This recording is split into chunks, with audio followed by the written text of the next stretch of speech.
Welcome to the session 2 of module 1, that is Introduction to Evolutionary Computation. In this particular session, I will be covering the evolutionary computation, introducing it, and thereafter we will discuss the principle of EC techniques. Now you will realize that in the principle there are different ways we can have those evolutionary computation techniques. So those principles we will be discussing in EC techniques. Thereafter, we will be discussing about the generalized framework. So the motive is when we are going to discuss the generalized framework, so that framework will be applicable to many EC techniques. So in that case, we will first discuss the flow chart, and in that flow chart, we will discuss each and every steps that are needed in EC techniques. Thereafter, we will discuss the algorithmic way of presenting the EC techniques. Afterwards, we will talk about the advantages, limitations, and differences. Now, these advantages are important because we will know that in what situations EC techniques are going to help us to solve large and complex problems.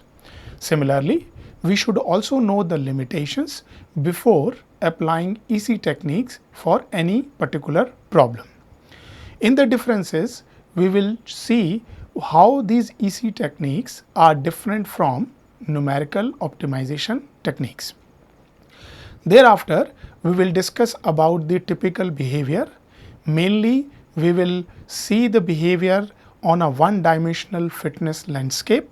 So we'll see how EC techniques will perform on them. Similarly, the convergence plot we will see. Then there is a Goldberg's view for as a problem solver for EC that we will discuss in detail. And finally, there is a no free lunch theorem for optimization that is important in this context. Why? Because we have to realize that a one method can solve a large variety of a problem, but cannot solve the whole or the all kind of optimization problems. And finally, I will close this module 1.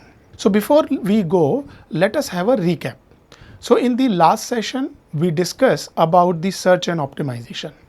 I took an example where I showed you that we start with the point randomly in the search domain, and then we move in a direction where the objective function will improve. This will give me another point.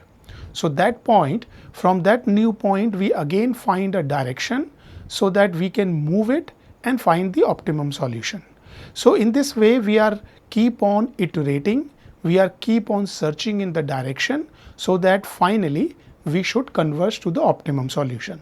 So therefore, in an optimization, it involves search and optimization. So we are looking for a set of decision variables that will be minimizing our objective function or maximizing our objective function subjected to various constraints.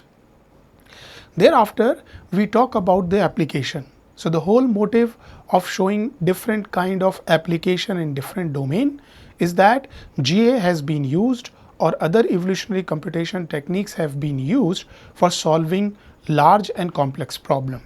We started with car design problem where computer models were made. GA was used to find the optimal design of the racing car. In this particular analysis, what we realized that instead of putting lot of effort, money in doing so many of experiments and coming up with an optimum solution, the computer models can give you a desirable solution for the required problem.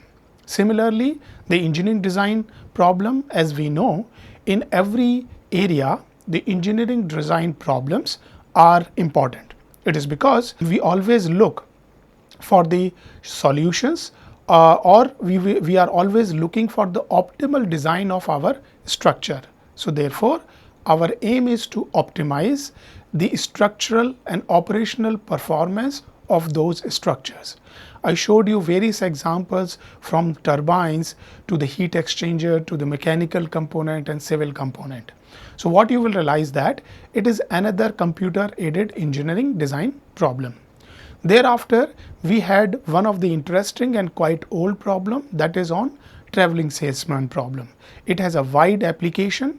So since the problem is little complex, so in this particular in this particular scenario, evolutionary computation techniques will help us to find an desirable and optimum solutions. Now it is important to note that when the number of nodes are small, then some techniques can be used to solve it. However, when we are going to solve a real world problem which is in general large and complex, their EC techniques will help us to solve such kind of a problem. Thereafter, we discuss about telecommunication problem. That has been a study which was done in one of the cities, and they found that if they can optimally place those tower cells, then everyone is going to get the signal. So in that case, they were able to reduce the overall project cost, meaning where to place those towers, as well as every user was getting the desired mobile network for their applications. Similarly, we also talked about data mining. Now in these days, data mining is very important for us. Why? Because we have lot of data, whether it is related to a machine or it is related to some process. So looking at the data, we can extract lot of information. Now optimization is inherent part of a data mining. We started with regression, where we want to have a best fit curve. What we can see here is the optimization can be used so that we can get a desired solution or desired accuracy for prediction, for parametric optimization, etc. Thereafter, we talked about classification. Mainly the binary classification we discussed. In that one, we can divide the data into two different parts or classify them into two parts, so that we can say whether the particular machine is working fine or not, or if a person has a disease or not. Thereafter, we discussed about clustering. Now clustering of different kind of a data has an application in, say, image processing and pattern recognition. Similarly, we discuss other examples which are important for us, and then there was a long list of examples which shows there is a scope of an optimization, and as and when we discuss the practical problem, we need an optimizer which can solve large and complex problem. Then we discuss about the properties. Now these properties are important because those properties will tell the complexity of an optimization problem. So therefore, we discuss one by one. From a non-differentiable function, we started with the non-differentiable function. Thereafter, we discuss the discontinuous function. All these kind of problems which has different difficulties level, that pose a challenge to an optimization problem to find an optimum solution. We also discussed about the discrete search space, and that is also a very difficult problem when we are going to solve them. Afterwards, we also talk about robust and reliable solution. Now in many scenarios, we are looking for the robust solutions. So when we optimize any function, it will eventually give you a solution which is at the peak. However, at that peak, a small change in the value of the variable will drop the objective function largely. So in that case, such kind of a optimum solution may not be desirable. So therefore, we look for those reasons where the optimum solution should not change much with the change in the decision variable. Similarly, we had reliable solutions.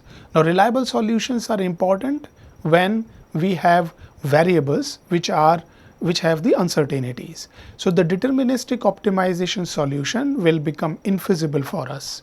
Therefore, we look for a reliable solutions, and that makes the problem complex, which can be easily solved by evolutionary computation technique. One more problem characteristics we discussed, that was multimodal optimization. Now multimodal in a sense that we have multiple points at which our objective function is maximum. So in that case, what we will realize that when we are going to solve it, we may end up getting just one solution. However, since this particular solution we can use for designing some product, or it can be a strategic decision in our organization, so we would like to see all those solutions, compare them and choose the best. So therefore, the objective is to find all the solutions for a multimodal problem, and that becomes a challenge for EC techniques and other optimization formulation. After understanding the different kind of properties of optimization algorithm, we move to the mathematical problem formulation. So in general, any kind of a problem, if we want to write in a mathematical way, then we have to write in terms of objective function, in terms of constraints. We had two types of constraint followed by the variable bounds. So everything includes a one problem formulation. Now afterwards we discussed about the decision variables. So how we can find the decision. So as we know that there are different parameters that are involved with the decision, involved with the problem, optimization problem. So what we do here is we list each and every parameter. Then with the help of sensitivity, we can identify that what are those parameters which are sensitive to the problem. So for example, if there is a small change in those parameters, there is a large change in the objective function. So those parameters will become the objective function, will become the variable or a decision variable for the given problem. So accordingly, we decide decision variables, and rest of the parameters we keep them constant. Thereafter, we decide what type of parameter it is or decision variable it is. It can be binary, it can be discrete, real, or permutations. Thereafter, we discuss about the thumb rule. So the first thumb rule was based on the number of decision variables. It is because the number should be less so that our optimization algorithm will be effective and accurate to find an optimum solutions. Thereafter, we talk about the constraints. So as we know, the constraints are nothing but the restriction on certain phenomena or a process. So when we design our constraints, so we look what kind of constraint we can have in our problem. So we can have inequality constraint where we have a sign, for example, greater than type or smaller than type. So these are the constraints which are very common in most of the engineering optimization problems. Thereafter, we had equality constraints. Now those equality constraints are also, these are very rigid constraints. Why? Because they have a right hand side equals to the left hand side. That makes the problem complex to solve it. So generally it is advisable that a one equality constraint can be converted into two inequality constraint. So based on that, the second thumb rule that was decided, that was made, is that we have to keep the number of complex equality constraint less in our problem formulation. Then we move to the objective function. So as per our requirement, either we will be minimizing the function or maximizing the function. Now what we realize that whenever we are working or we are using any optimization algorithm, they are generally made for minimization or a maximization task. So suppose the algorithm which we have, that is for minimization. So in that case, if I want to maximize it, so we can use the we can use the duality, and that duality will easily convert our maximization problem into the minimization and vice versa. And thereafter we have to set up the variable bounds. After having the overall idea about the problem formulation, the properties of practical optimization problems and application, then we move to the remarks on the numerical optimization technique. Now these remarks are important.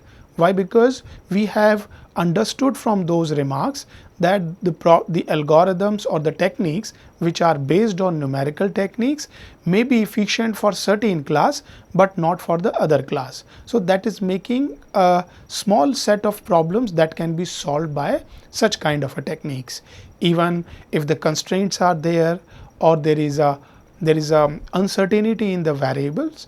All these problems poses a lot of challenges to the numerical optimization techniques. So that everything put together require a one particular algorithm that should be flexible enough to deal with such kind of a challenges. So the answer to this question is evolutionary computation techniques. With this recap, let us move to the evolutionary computation. Now, first of all, what is evolutionary computation techniques? We have to understand that evolutionary computation techniques are nature inspired algorithm.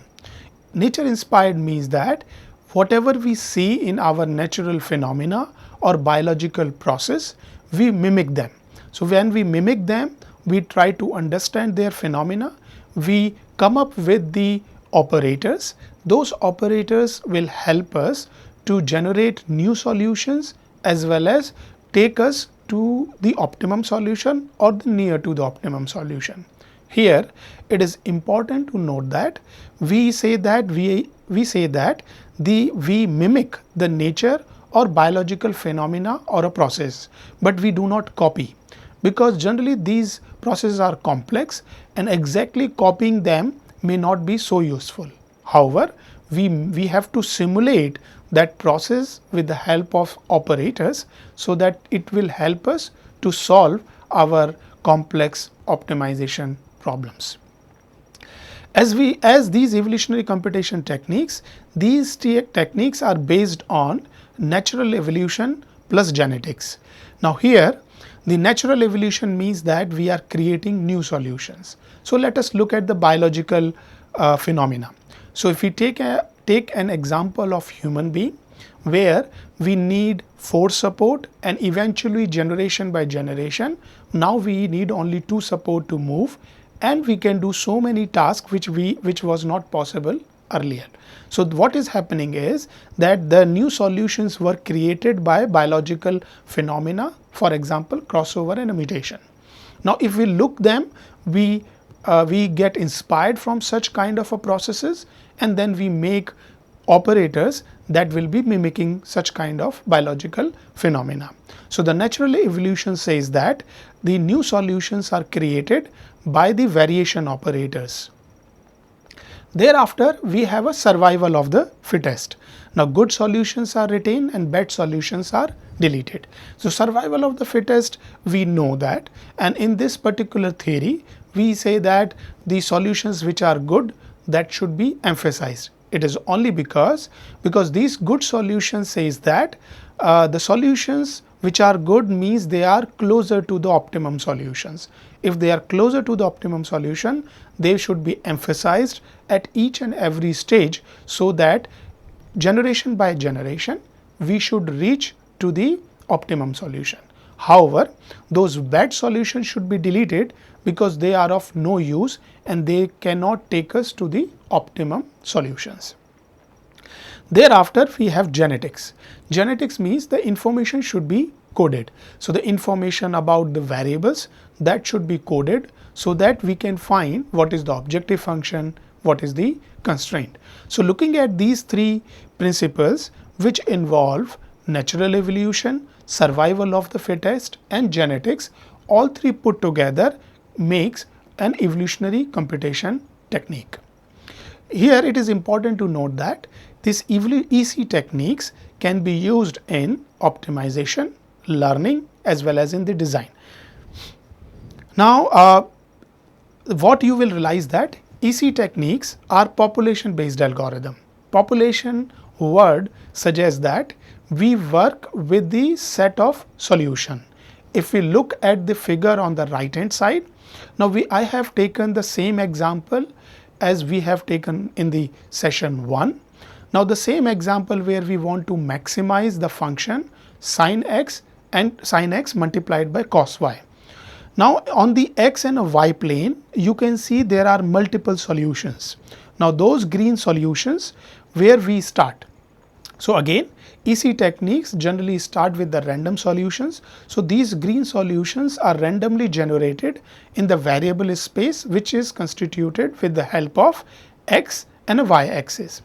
These solutions, when they are distributed with the help of natural evolution, survival of the fittest and genetics. This solution will move slowly and slowly closer to the optimum solution.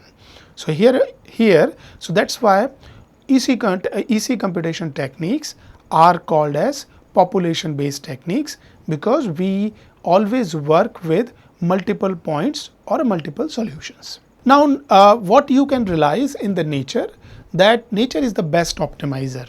If you look at the structure of the stem, bamboo, insect recha or a beehive, all of them are very good example if you consider nature as a structural engineer. It is because if you look at the structure of beehive, so the regular hexagonal shape that can be used, and we know that it has a good strength. So this particular structure or the shape of the structure have been used in the practice. So similarly, if you look the structure of these examples, you will realize that nature has already been an optimizer, and these are the real example where we can get the best optimal structures. Similarly, if we look at the birds and fishes, they fly either in the air or in the water. Now their body is designed in such a way that there will be a minimum drag, they can run fast, and similarly other things. So what you will realize that the birds and fishes are made in such a way that they are the best example of an optimization. Similarly, if you look at the penguin body, so this is the best example which can reduce the drag. They can swim in the water, they can walk on the surfaces, so their body is made in such a way that it reduces the drag in the water. So there are so many examples, and that's why we have different EC techniques available, whether it is genetic algorithm or particle swarm optimization, or it can be cuckoo search, artificial bee colony, and colony optimization. So that's why we have understood the process, and then we come up with a new kind of algorithm, because we know the nature is the best optimizer for us. Coming to the those three principles one by one. Let us start with genetics. Now here the two words are written, genotype and phenotype. What we mean by genotype, as we look our human body, our information is coded in the gene. So all that information that is coded, we know that this information will tell what should be my eyes, the color of my eyes, the ears, height, skin color, etc. So these information is already coded inside it, but when you have those information, how you look like physically, that is called phenotype. So the genotype is the information which is coded internally, and the phenotype, so pheno means physically how it looks like. So let us take an example here. So we have taken example of a, say, cone. Now as we know, the cone can be defined by the radius and the height. Now here for a cone 1, the internal information is stored in the chromosome. Now in this chromosome we have two parts, one is the red color, another is in the black color. So to make a difference between the radius and height, I mentioned them in a different color coding. Now let us look at the red color. So this 5 bits in the red color will be representing what is the radius for the cone. Similarly, the other 5 bits will be representing the height of the cone. Now if we decode this binary string in the red color, we will get a value of a 9. Similarly, if we decode the black color strings, we will get the value of 10. So when we go, we will get to know the value of R and H as 9 and 10 centimeters. So we can see on the right hand side how the cone will look like. Now what you will realize that if we are going to change internally the chromosome string, is it going to change physically? So here we have another example of cone 2. Now look at the green, look at the red part of the binary string. Now here again the red part represents the radius, and the black part of the binary string represents the height. Now what we have done, we have changed the binary string. Now you can compare cone 1 and a cone 2. So the red part is also changed, as well as the black part is also changed. When we decode the red part. So here you will realize that the radius will become 12. Similarly, when we are going to decode the black part, so the height will become 15 centimeter. So what you will realize that internally, when the information is changed, which is coded in terms of binary string, physically, which you can see on the right hand side, the structure of the cone or the shape of the cone is changed, and that's why genetics stores the information internally and phenotype tells us how it will be look like. Now coming to the second principle, which is natural evolution. As natural evolution suggests that the new solutions are created using variation operators. So I have taken an example of say crossover operator, which is simple and easy to understand at this stage. So let us suppose we have two parents, P1 and a P2. So the P stands for parent. So P1 will become parent 1, P2 will become parent 2. Now here we have chosen randomly the sixth site. Now let us look what is sixth site.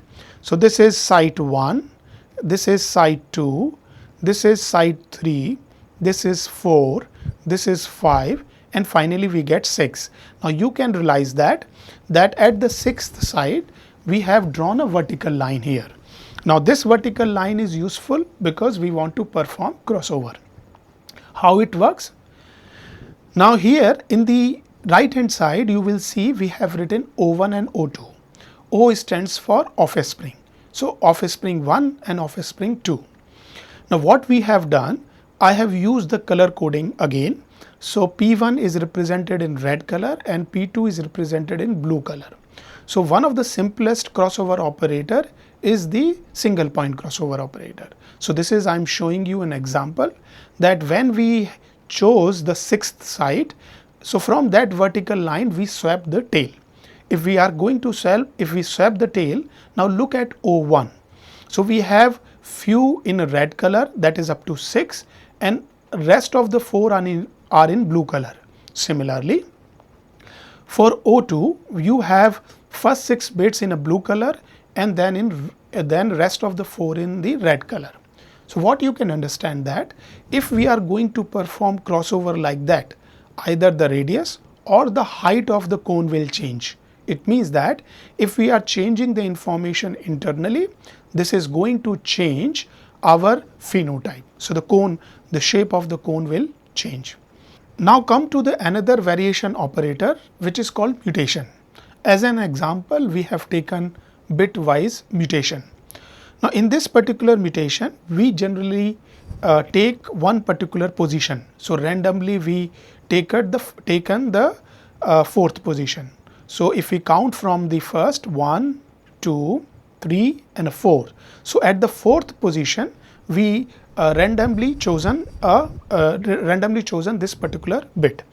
So once we chosen it, in the mutation what we do is, so currently it is written 0.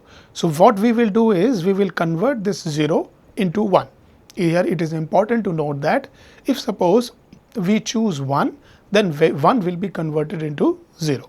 So currently 0 has been converted into 1. Now what you will realize that the change in the binary string happened at one of the bit. It means that either the radius or the height of the cone can change. So this means that the overall shape of the cone will change when we perform the mutation.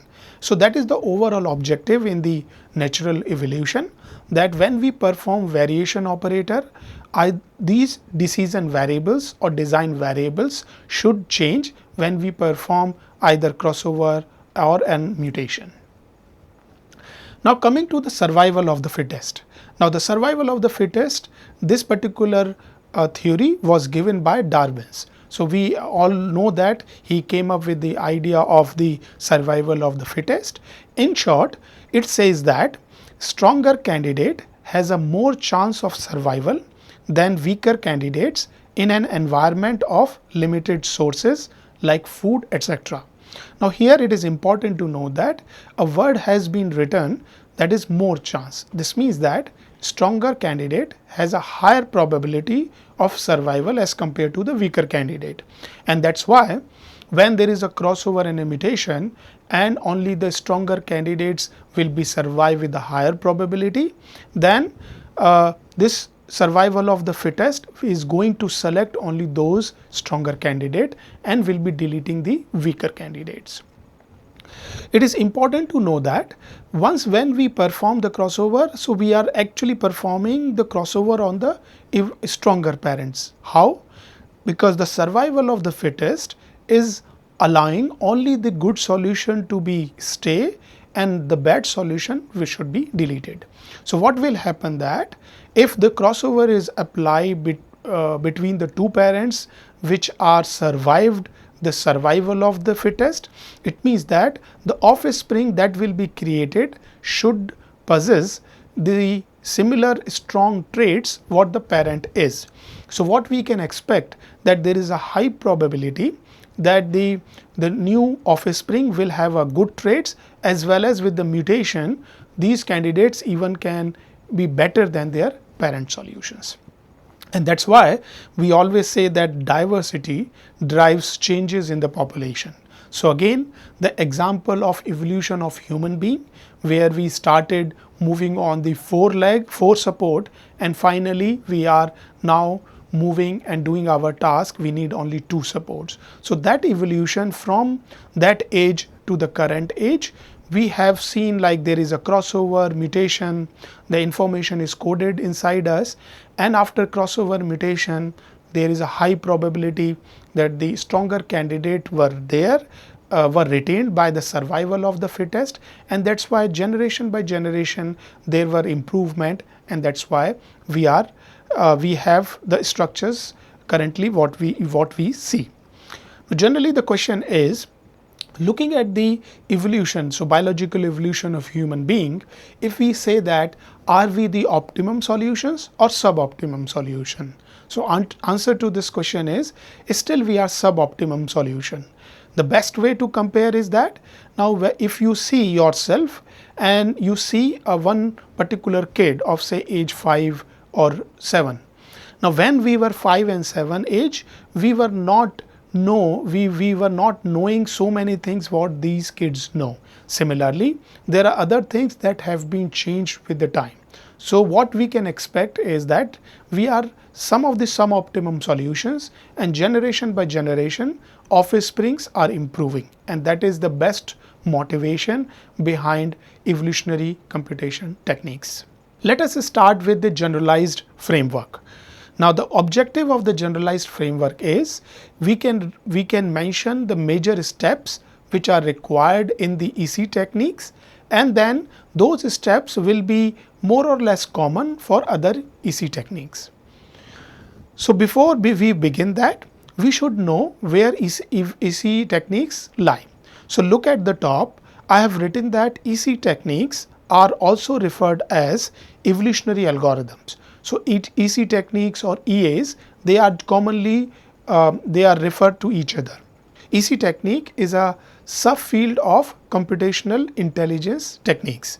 Now under the computational intelligence technique, you can see we have neural network, we have evolutionary computation, and we have fuzzy logic. As we know, neural network, we use it for mapping the input versus output, so kind of a regression.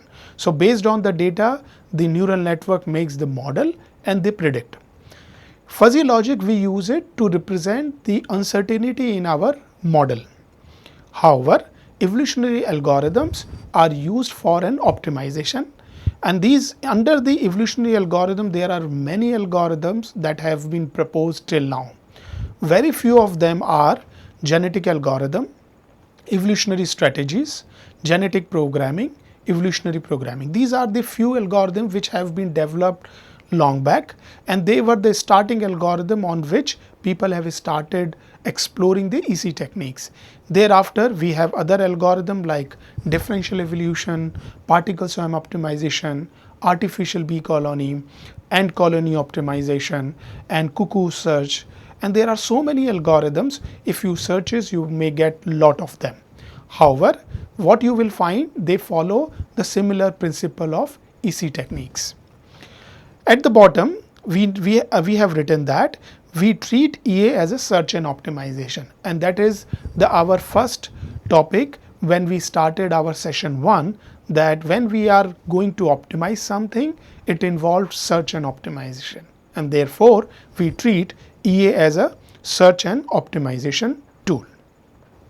Now let us come to the flowchart. So we will discuss this flowchart one by one. So we'll start with the random initial population.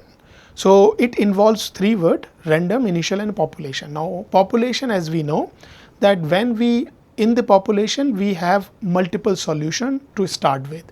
So we generally generate multiple solution in our search space. So it is these solutions are generated randomly. So once we know what are the bound on say x and a y, then we generate solution in that particular space of x and a y. These solutions are randomly generated, and since we are beginning with it, so it is called initial population. Now once we generated the solutions with different values of x and a y, we have to evaluate them. Now what we mean by evaluation? Evaluation includes finding the objective function value, finding the constraints. Now when we are finding the objective function value and a constraint for different values of x and a y, then we have to know which is better, or we should give some kind of a fitness. Now what we mean by fitness here, say for example in our class there are a lot of students, and these students appear in the different exams, different subjects. Now what we do here is we try to find the aggregate of the marks which a student got in different subjects. So finding those aggregate marks will help us to find who is rank 1 in the class, who is rank 7 in the class, who is rank 20 in the class. So when we say rank 1, 7 or a 20, we are nothing but assigning a fitness to a solution. So in a similar way, we have different ways to assign fitness to our solutions. Once the fitness is assigned, we are at the decision box. Now look at the decision box here. The simplest termination condition for our algorithm is based on the t.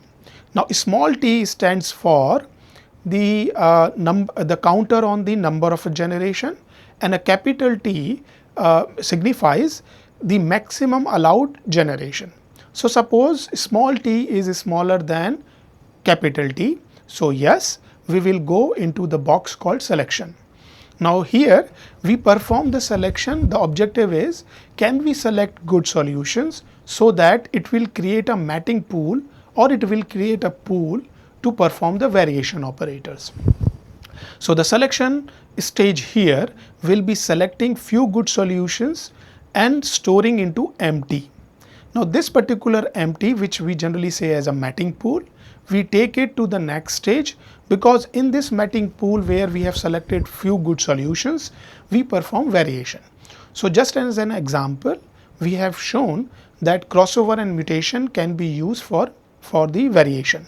So when we apply variation on them, we will be creating new solutions. Now once we create new solution, we are saving into Qt. Now generally this Q is referred as a offspring population, and if we go on the top, this P generally represent for the parent population. So we get, now coming to the Qt, this is the offspring population. What you will realize that once we apply the variation operator, so the string will change. When the string will change, we know that the value of the variable will change accordingly. So therefore we have to again evaluate this new population called offspring population, and similarly we have to assign a fitness to each and every solutions. Now at the next stage is called survival stage. You might have realized that suppose we starting with say 100 random solution at the beginning. So it means that the parent population is made of 100 solution. At this stage, let us assume that after performing the variation operator, we have Q, which is also made of 100 solution. So we have 100 plus 100, 200 solution at this stage. Now there are different ways we can select either the best from both of them or one of them. So this survival stage will help us to select the best solutions that will move forward to the next iteration. So in the next box you can see we increase the counter by 1 and we keep on moving in this particular loop.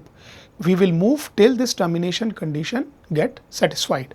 Once it is satisfied, we terminate our algorithm and we report the optimum solution. In an algorithmic way, how this common framework or generalized framework will look like. This representation is important. Why? Because this algorithm representation can help us to code or make a program for evolutionary computation techniques. So let us start with the step 1, which suggests solution representation. Now solution representation means it can be a binary string as of now, for example. Now in the step 2 we give certain input to them. As of now I have mentioned the generation counter as a small t and a capital T as a maximum allowed generation. You will realize later that there are certain input parameters that have to be set to start with the EC techniques. So all other input techniques which are required to run the EC techniques will be putting in the step 2. In the step 3, we start with the initial random population. As I mentioned, we generally create the population randomly, and so that we should not be biased towards any of the region or the search. In the step 4, we evaluate. As you can see here, that evaluation means we will be evaluating the objective function, constraint, and finally we have to assign the fitness. Now we are in the while loop, and the while loop gets terminated based on the condition given on the number of generation here. Now once if the condition is not satisfied, we are at the step 6. So the first step, in this step 6 we do selection. So selection is meant for performing say variation operators. So here what you will realize that this selection is actually referring to the survival of the fittest. At step 7 we perform variation. This means like crossover and mutation, and there are other operators associated with other EC techniques. Those operators we apply so that we can change the solution, the value of the decision variables. Thereafter we get in the step 8 we get Q, which is the offspring population. Since it is a new population, we have to again evaluate it and assign the fitness. In the step 9 we come to the survival stage. So this survival stage is motivated from the survival of the fittest, that let us choose the good solution that will be moving into the next generation. Thereafter in step 10 we increase the counter by 1 and then we move in this loop. Now as you can understand that this loop will be following till the termination condition is satisfied. Once it is termination condition is satisfied, we have to terminate the algorithm and report the result. So here looking at the flow chart and the algorithm representation, the flow chart is good to understand how our EC techniques work. The algorithm representation also does the same thing, but it will also tell us if we are going to make a program for our EC techniques. Now we have come to the stage where we should talk about the advantages of EC techniques.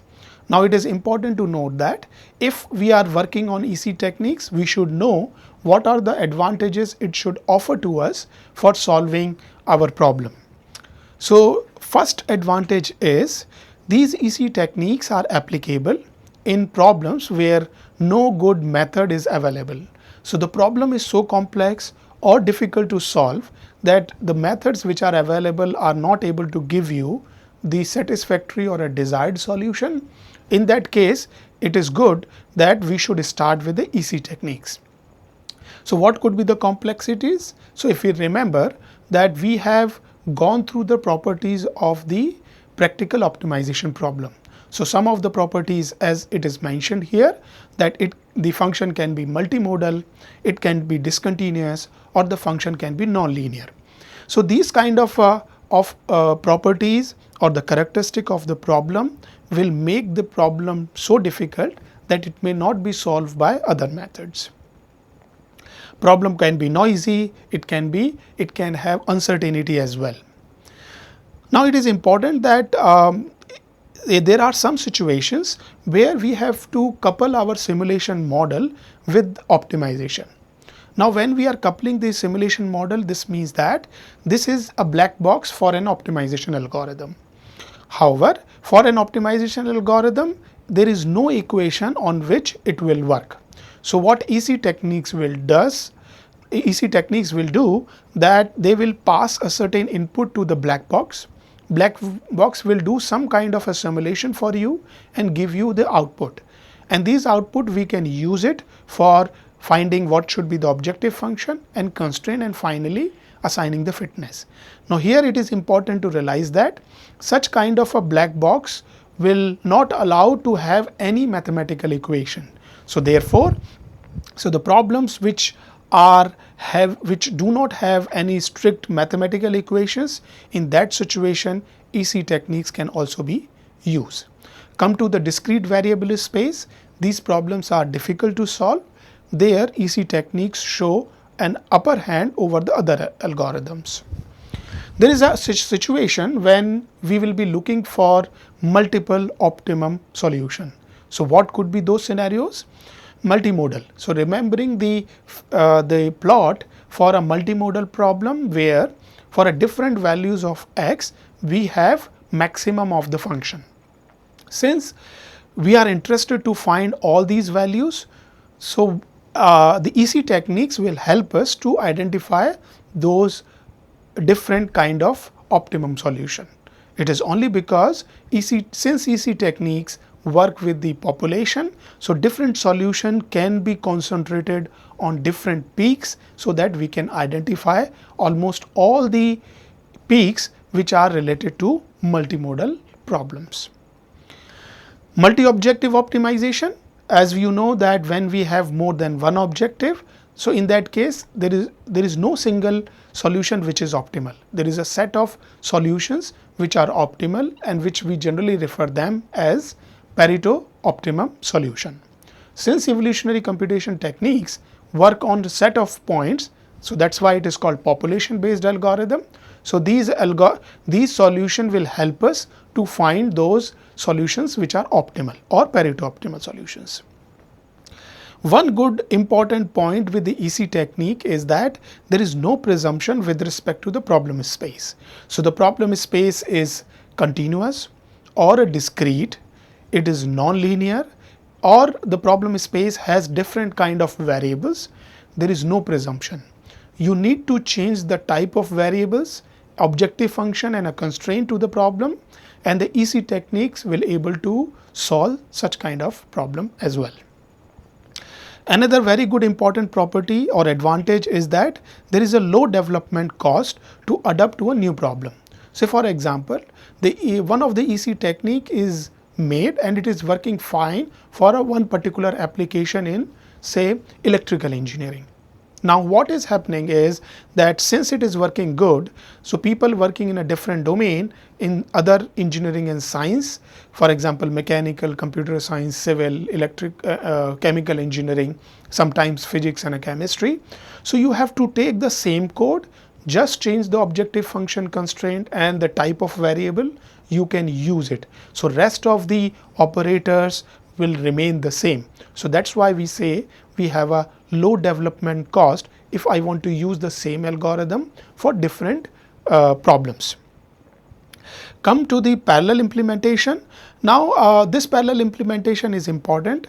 It is because if the problem is computationally expensive, it is taking too much of time to get an optimum solution. So why don't we parallelize it? So if we make it parallel, this means that the function evaluation will be done in parallel. That is finally going to reduce a time for us. Now with these advantages, that gave us a lot of motivation to use EC techniques for our problems. However, we should also know that what could be the disadvantages of EC techniques. So there are certain limitations which we should know before we apply. The first disadvantage is there is no guarantee for finding an optimum solution in a finite time. This means that we don't have any proof available that will say that EC techniques will converge to the optimum solution in a finite amount of generation or iteration. Since there is no proof available, many researchers, they don't want to use it. However, since there are certain advantages which we have discussed in the previous slide, that allows and motivate us to use EC technique for solving complex problems. It is important to know that even though there is no guarantee, but there are some asymptotic proofs available that says that if I take a larger population size, if we run the algorithm for a longer time, we may reach to the optimum solutions or close to the optimum solutions.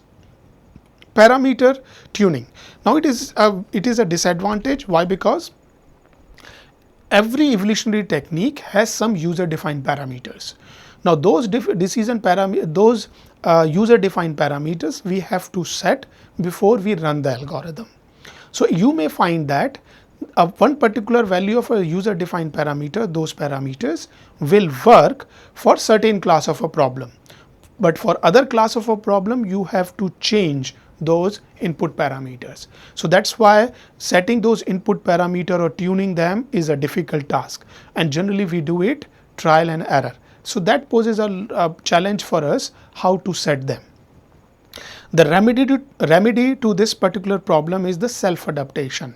So what we can do here is we can learn from the value of the objective function, we can tune those parameters by its own so that our algorithm should converge to the optimum solution. The third disadvantage, since it is a population based, meaning that we have multiple solutions to start with, and for every solution we have to find what is the objective function as well as constraint. So in that case we are actually computing too much. So that makes our problem computationally expensive. So with this disadvantages, there are certain remedies which we can use it. One of the remedy is we can use parallel implementation so that we can reduce the overall time here. Coming to the differences with the numerical optimization technique. Now as you know that numerical optimization techniques are developed based on the mathematical rules.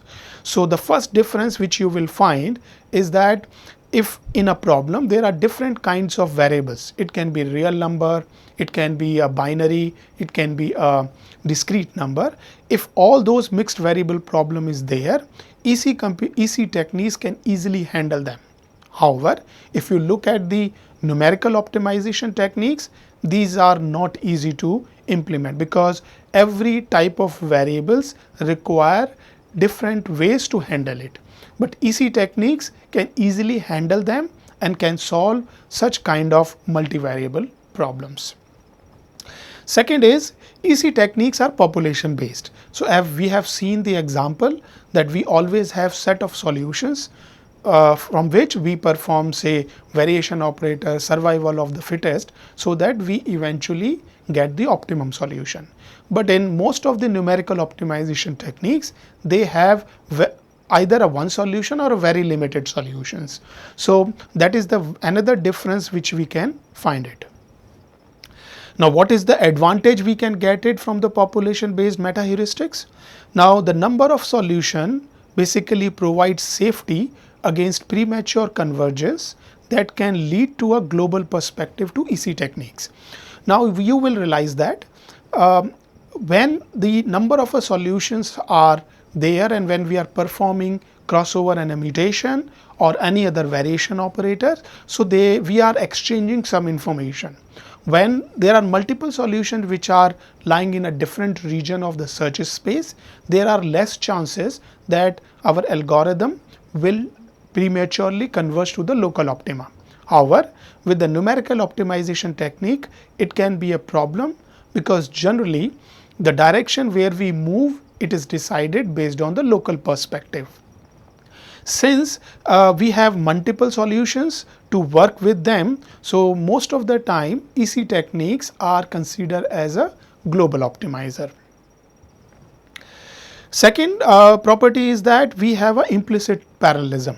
Now this parallelism means that the set of points, they work together, perform crossover and immutation. So you will realize that these solutions, they are mutually working and moving towards the optimum solution, so that they have a parallel implicit parallelism to move towards the optimum solutions.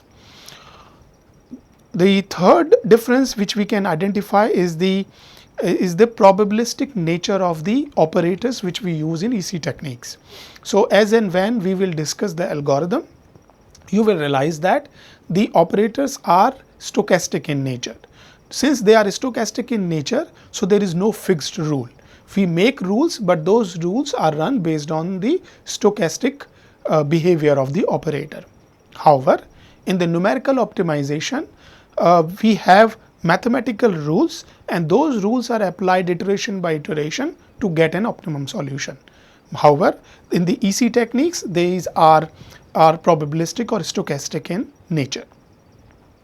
What is the advantage of stochastic nature or probabilistic nature? That it reduces the chance of getting stuck at the local optima. So it is only because since it is probabilistic in nature, we may generate solutions away or away from the local optima, or maybe at the distance places. EC techniques do not require any gradient information. This is applicable to all those techniques which require gradient. Now, since we evaluate the objective function and constraint and we assign a fitness, we don't need any gradient information. So that reduces the complexity for solving a problem which are discontinuous and there is no, or the function is not differentiable. So in that case, EC techniques, since EC techniques do not need any gradient information, we also sometimes call them as EC techniques as a direct search methods. Then we have EC techniques. Another difference is the EC techniques are ideal for parallel computation. As we have discussed earlier, that since we are working on multiple solutions, these solutions will be can be computed in parallel on different processors. So that will help us to reduce the overall time. However, with the numerical optimization technique, since we work only with a single solution, so we do not have any scope to parallelize them and reduce the computation time. Now let us move towards the typical behavior of EC techniques. Now for understanding the typical behavior, we have taken a one-dimensional fitness landscape here, a simple problem to solve. But looking at the landscape here, you can see that you have global optima and you have local optima. So let us suppose that we want to maximize the function. So in the early phase, as you can see here, in the early phase, we generally generate the points randomly. So we call it initial population. So the distribution of a solution on a landscape, on the right hand side figure, you can see that the solution are distributed on the landscape. After performing set of crossover, mutation and survival of the fittest, you will realize in the mid phase, these solutions will be moving slowly towards the peak. So these set of solutions are moving to this peak, this solution will be moving to that peak, these four solutions will be moving to the third peak. Finally, at the last stage, what you will realize that the solution will be adjusted to the different peaks and we can get the optimum solution. Now let us talk about the typical run. Now in the typical run, you can see the convergence plot. What you will realize that the best fitness is written in the y-axis and the number of iteration or a time in the x-axis. So there is a lot of improvement at the initial stages and afterwards the improvement is not much. Now question is, are long runs beneficial? So what we have done in this particular situation, we allow our algorithm to run for a longer time. Now look at the figure on the right hand side. you will realize that if I divide this x-axis into the two part, so this is called first part and this is called second half. Now in the first half, this is the improvement. So best fitness for a maximization function, we can see there is a lot of improvement. Thereafter, in the second phase, the improvement is very little. You can realize from a small portion here. Now question is, do we need to run for a longer time, or we are happy as soon as we get the better solution than the existing? So here we have two approaches. One approach is called engineering approach. In this case, we are happy as long as the solution is better than the existing one. So we can stop our algorithm. Another is called mathematical approach, in which we are looking for exact optimum solution. So in that case, we may want to run our algorithm for a longer time so that we should get an optimum solution. So as the answer to the question is, it depends how much you want the last bit of progress. So how much precision you want in your solution, we decide our iteration or a time to decide the progress. Similarly, it may be better to do shorter runs, that is suggested. This is a Goldworks view for GA, and in this particular figure, we have generalized it for the evolutionary algorithm. Now you can see on the x-axis there are different kind of problems, like we have combinatorial problem, unimodal and multimodal. Now you will realize that there are certain specialized algorithm. So those specialized algorithm will be working 100% for their class. So for example, for a unimodal problem, these specialized algorithm are the best. However, their performance for other kind of a problem is very poor. If we take any random scheme to solve such kind of a problem, you can see the performance is more or less same of any random scheme for solving the variety of a problem. Look at the evolutionary algorithm. If we are going to solve them, you get such kind of a performance which is kind of equivalent to the random scheme. What is the difference between these two? Random scheme is below average and our evolutionary algorithm is quite above average, and that motivates us to use evolutionary algorithm for those problems where we don't know where is the optima or difficult, or the problems which are difficult to solve. Now let us come to the no free lunch theorem. This theorem is important in the present context because when we are going to learn different algorithm, so we will get to know, or we should understand that these algorithms will be useful for what class of problems. So in this no free lunch theorem, so these two researchers, they come up with this theorem for optimization.